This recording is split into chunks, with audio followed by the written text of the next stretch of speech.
아침 말씀. 오늘 본문 말씀은 누가복음 22장 24절에서 38절입니다.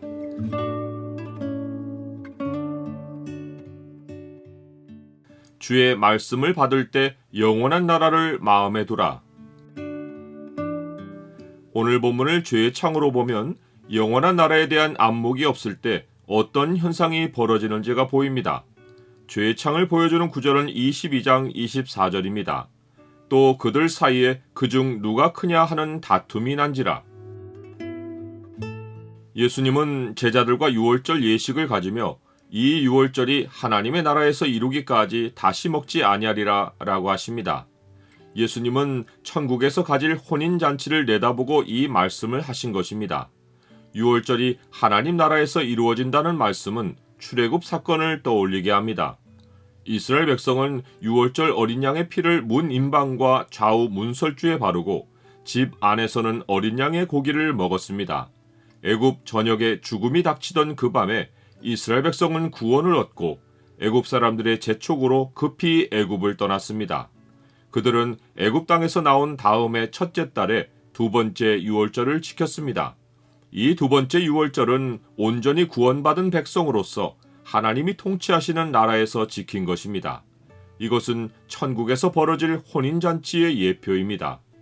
예수님은 어둠이 짙게 깔린 땅에서 자신을 희생으로 드려 자기 백성에게 나눠주고 자신의 피로 그들을 구원하셨습니다.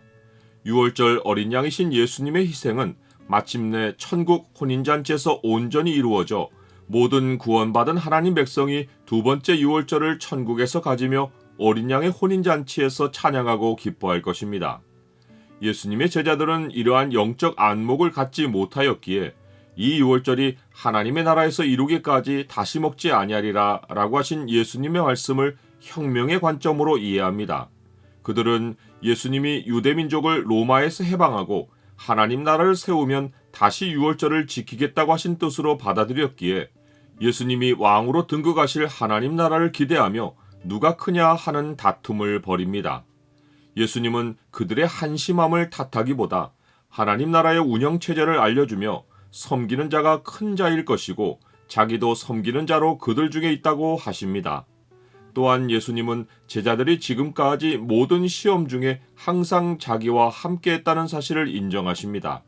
그러면서 예수님은 그들이 계속 이 자세를 가진다면 예수님의 나라를 그들에게 맡겨서 이스라엘 12지파를 다스리게 하겠다고 약속하십니다. 물론 이 나라는 제자들이 기대하는 땅의 나라가 아닙니다. 하지만 현 상황에서 영적인 눈이 닫혀있는 제자들에게 그 나라가 땅인지 하늘인지를 구분해주는 것은 의미가 없습니다. 예수님은 제자들이 후일에는 이 말씀의 의미를 깨닫고 섬기는 자로 살 것을 아시지만 당장 문제는 그들의 믿음이 떨어지지 않는 것입니다. 예수님은 사탄이 예수님의 제자들을 자기 소유로 삼겠다고 주장한 사실을 알고 시몬을 대표로 불러 긴박한 영적 현실을 알려주십니다. 그러면서 그들의 믿음이 떨어지지 않기를 기도했으니 잠시 믿음을 잃을지라도 돌이킨 후에는 형제를 굳게 하라고 하십니다. 임박한 혁명을 기대하고 있는 베드로는 이 말에 동의하지 못하고 죽음을 각오했다고 말합니다. 하지만 예수님은 그가 3번 자기를 모른다고 부인할 것을 예고하십니다. 나는 성경 말씀을 하나님이 보시는 관점으로 봅니까? 예수님은 혁명을 기대하는 제자들이 오해하기 좋은 말씀을 하십니다. 예수님은 그들에게 질문하십니다. 내가 너희를 전대와 배낭과 신발도 없이 보내었을 때 부족한 것이 있더냐? 제자들이 없었다고 하자 이제는 전대 있는 자는 가질 것이요 배낭도 그리하고 검없는 자는 겉옷을 팔아 살지어다 라고 하십니다. 제자들은 이 말씀을 혁명을 준비하라는 뜻으로 알아듣고 흥분하여 주여 보소서 여기 검 둘이 있나이다 라고 말합니다. 하지만 예수님은 족하다 라고 하며 제자들과 소통이 안 되는 사실을 받아들이십니다. 예수님이 의미하신 바는 전에는 제자들이 훈련을 받았지만 이제는 장기전을 준비해야 한다는 것입니다. 동네를 돌아다닐 때는 전대와 배낭과 신발도 없이 갔다 올 수 있습니다. 하지만 전대와 배낭과 검은 먼 여행을 떠날 때 차비해야 할 필수 준비물입니다. 예수님은 지금 자기에게 이루어져야 할 일들이 이루어져 가고 있는데 이룬 후에는 제자들이 장기간에 걸쳐 모든 족속에게로 가서 복음을 전해야 한다는 뜻을 전하신 것입니다.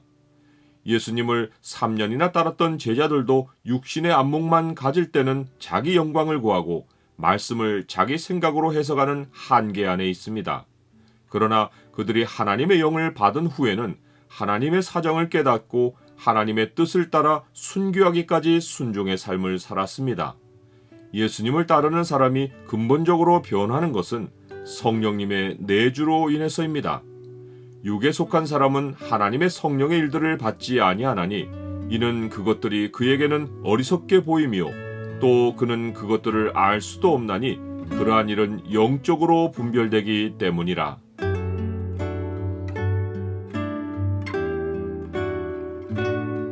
주님, 제 안에 거하시는 성령으로만 주의 사정을 알 수 있습니다.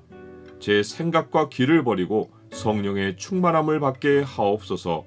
어떤 말씀도 육신의 안목으로 해석하지 않고 영원한 주의 나라를 항상 마음에 두고 말씀을 깨닫게 하옵소서. 예수 그리스도의 이름으로 기도드립니다. 아멘.